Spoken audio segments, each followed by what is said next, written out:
Well, I want to welcome you back now to the 11th hour. We're going to talk about some things here today on this program.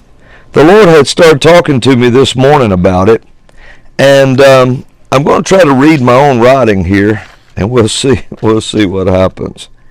This is what the Lord said to me. First of all, I want to teach some things, and then I want to give some prophetic words that He gave me. Lord, give us eyes to see you now and ears to hear, that we can learn your word together as a family. I give you praise and honor for it in Jesus' name.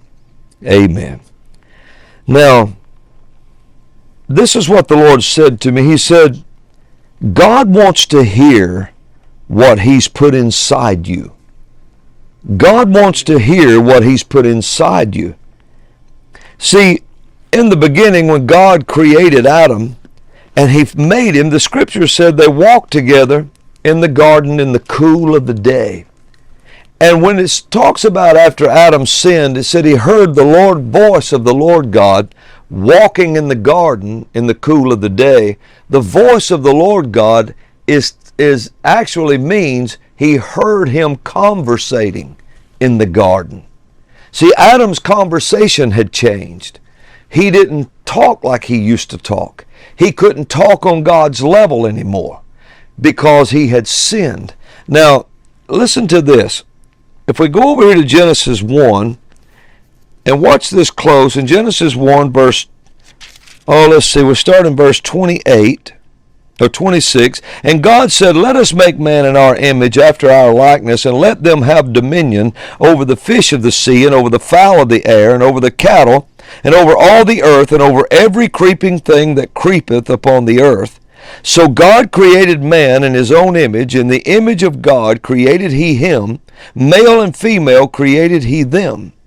And God blessed them, and said unto them, be fruitful and multiply, and replenish the earth, and subdue it, and have dominion over the fish of the sea, and over the fowl of the air, and over every living thing that moveth upon the earth.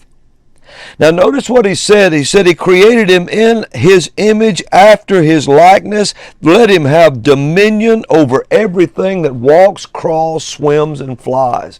This was what was put on the inside of Adam. This was down inside the man. He was filled with dominion. The conversation God would have had with Adam in the cool of the day would have been this. He talked to him in dominion, and he expected Adam to respond to him the same way. Adam could talk out of what was placed in him to say. God had put something in him to say, and He had put something in him to discuss with him. God wants you to talk to Him out of what He's placed on the inside of you. He wants to hear what He's put in you coming back into His ears. Now, he would walk with Adam. He would talk with Adam. The way Adam spoke was with dominion. You'll notice right after this, Adam went out and he gave authority to the animals. He started naming the animals. He talks with dominion. He speaks with what God put on the inside of him.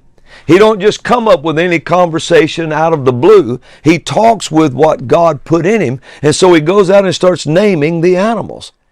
And when his wife comes, he names her. He keeps speaking out of what has been put in him. And so this is the way God created you and I. He created us to talk in a dominion conversation. Now, religion tries to give you something to say that God didn't put in you. Religion tries to talk about hair, clothes, all of this. They try to get you to speak out of a conversation that God never placed on the inside of you. And so religion is not the language of God. God don't talk in religious circles. He don't speak to religion. Come on. He speaks in relationship. He speaks to His family of what He created you to be. And religion tries to get you to talk about things that God never put in you. Now, let me keep going right here just a few minutes. Now, when he came into to the garden to walk with Adam in the cool of the day, to conversate with him, He talked with him. He conversed with the man, or conversated with the man, with what was in him. He gave Adam something to talk to him about. Yeah. Hallelujah. God has to give you. God is so big. He's so huge. He's so, everything that lives came out of him. Everything that is came out of him. The world, he didn't need the world. The world existed in him, and he released it out of his mouth. All of this was in God. And so God never tells you and I to, when we say his ways are higher than our ways, his thoughts higher than our thoughts. But then if you'll keep reading and keep studying, he said, come on up here then on my level and talk with me on this level. Come up here in my higher ways, in my higher thoughts, and speak this to me. You say, well, I don't have a word like that that's that high that I could talk to the Almighty. Yes, you do. He put it inside you. The problem is that we've been given too many other words to say that are not God's. And we have nothing to speak with him about. We want to talk to him about flesh. We want to talk to him about everything else in this world that goes on. But we never come to him talking to him out of the place of dominion and authority that he placed inside us. Now, so he gave Adam something to talk to him about and something to talk with him about. And he talked in dominion. He talked on his level. Hallelujah. God has put something deep down inside each one of you to conversate with him. But it's not surface deep. It's put into your makeup. It's put into your DNA. Most of you find yourself doing it now. You just don't think it's big enough to talk to God about.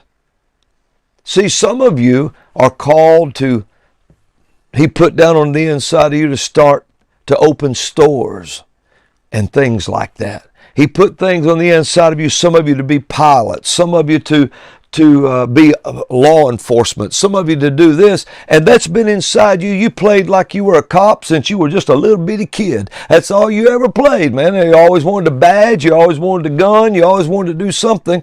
It's because that gift was put in you.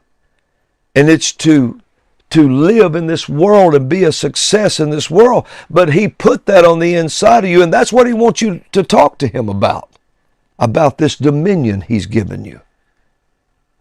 Hallelujah.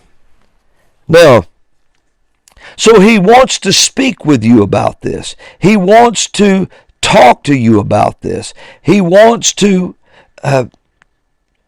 talk to you about what he placed in you. God wants to speak with you in private about it. He wants to talk to you in private about it. He wants to walk with you. He wants to talk with you about it. Now, look at some of the things he spoke to Adam about. He said, Adam, over there's the gold. And there's the land of Havilah where there's gold. He talked to Adam about the gold. Why would he talk to a man about the gold who absolutely needed nothing? He needed nothing. Because when you start to study out what Adam was created to be, the scripture in Hebrew teaches us that he was an industrious man. He was going to build things. He was going to build companies, build cities, build all kinds of things. And the Lord was talking to him about how to set up a system of commerce, a system of blessing transfer, a system of how to grow and prosper all of this. So he told him where the jewels were. He told him where the gold was. He told him, and he said the gold was good. He told him all these things. And that's what God and Adam, I'm trying to get across to us today, that imagine when he walked with him in the cool of the day, speaking to him in private, these are the things he was discussing with him. Amen. He was discussing worlds to come and cities to come and offspring that would arise. And he was discussing with him how this blessing would roll through the earth and how gold would be used to create a transfer of goods and things. He was setting up an absolute magnificent economy, a world, everything. Yes. And he talked to God about that. And they would talk about it. And God would tell him how it would work. And this is what he discussed with him in the cool of the day. And all of this was placed in him when he was created. He named the animals, he named his wife, he talked about mountains, he talked about structure, he talked about seed, plant, harvest, he talked about all of these things in the generations to come. God discussed with Adam 6,000 years of future business. Come on. When he walked with him in the garden. He discussed 6,000 years of this with him. Because man was created on the sixth day. One day is as 1,000 years. 1,000 years is as one day. And God and Adam could retain it. And they discussed 6,000 years of human history to come. Come on. And then the tabernacle that would come from heaven and be with him. Now, all of this was discussed in the cool of the day. And this was discussed in private with Adam and God. Now, can you imagine what God wants to talk to you about? There's something on the inside of you He called you to do, something He told you about, but you get too bogged down with the cares of this world and everything that's going on around us that we don't hear what He's saying to us. We have nothing to talk to Him about. You just end up depressed sitting in a corner somewhere. And yet He's waiting on you to talk to Him about that thing. And then He's interested in that thing. And then He'll tell you what to do with that thing for generations to come in your family, in your lineage. Hallelujah. So, God wants to speak with you today about what He's put in you. And He's given you something to discuss with Him. Hallelujah. Now, I want to give you some of these prophetic words. And I'm going to say what the Lord will let me say. And this is the way I wrote it down. Now the Lord says, we have approached a new day. Now you have come to a jubilee of time. We've approached a new day. Now you have come to a jubilee of time. Wicked regimes are falling. Wicked structures are shaking. And on the inside of the house, they are in a panic and a scramble to survive and keep their regimes on top. But nay, says the Lord, they will not be able to keep it afloat. Their time is about at an end, and violently it will come crashing down. I watched a man last night at a panic on television. And I don't watch television, but it showed up online. And it was on MSNBC. And he looked at the camera. He couldn't have been 25, 28. He looked very young. And he looked at the camera and he just stuttered. And he didn't know what to say. And he said, I can't believe what I'm about to tell you. That it looks like Roe v. Wade will be overturned. He said, I just can't believe that. It's just unprecedented. It's come out of the Supreme Court. And I looked at him and I thought, you don't even old enough to remember when it was put in place, much less be removed. It's unprecedented, he said. Just shook him up. And then he said his own answer. It's been 50 years. Jubilee. Jubilee. When everything goes free. Did you really think you could just keep killing babies? Hallelujah. And God just turn His head?